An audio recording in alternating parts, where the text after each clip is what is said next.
This is Kansas Congresswoman Lynn Jenkins. This is my first year in Congress, and what I've seen since I arrived in Washington has been truly eye-opening.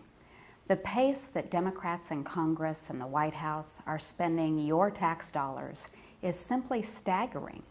$1 trillion for the so-called stimulus bill, nearly $500 billion on an omnibus spending measure with nearly 9,000 unscrutinized earmarks, and $3.6 trillion on a budget that Democrats just passed this week, which includes trillion-dollar deficits as far as the eye can see.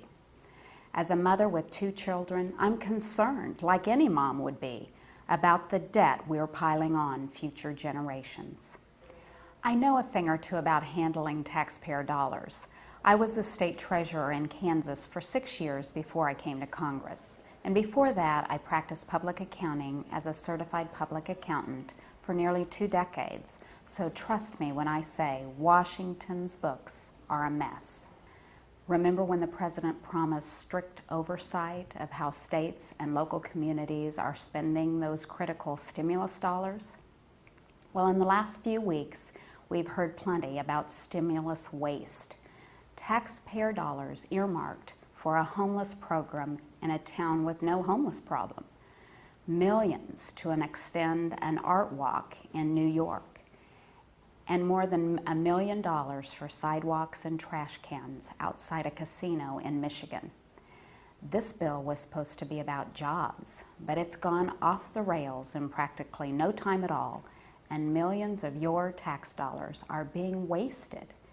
It's quickly turning into a symbol of everything wrong with Washington, D.C.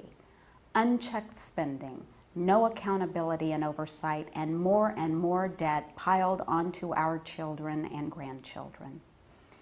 This week, we marked the president's 100th day in office.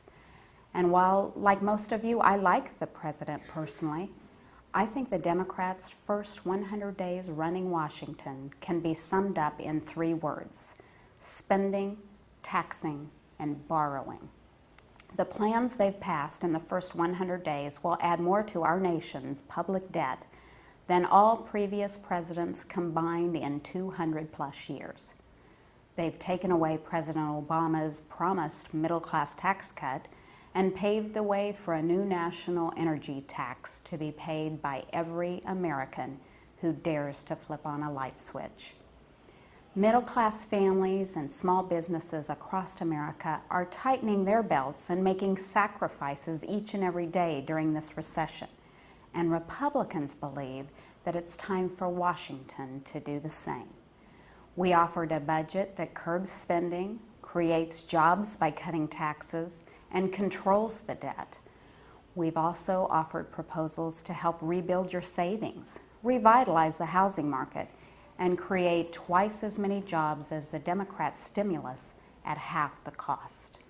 More than 2 million Americans have lost their jobs this year, and by all accounts, our national recession has gotten worse than expected. Americans are worried, and rightfully so.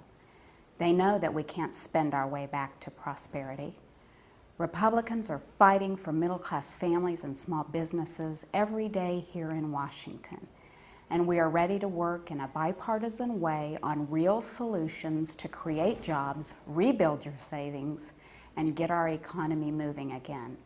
Let's hope the Democrats in charge are as well. Thank you for listening.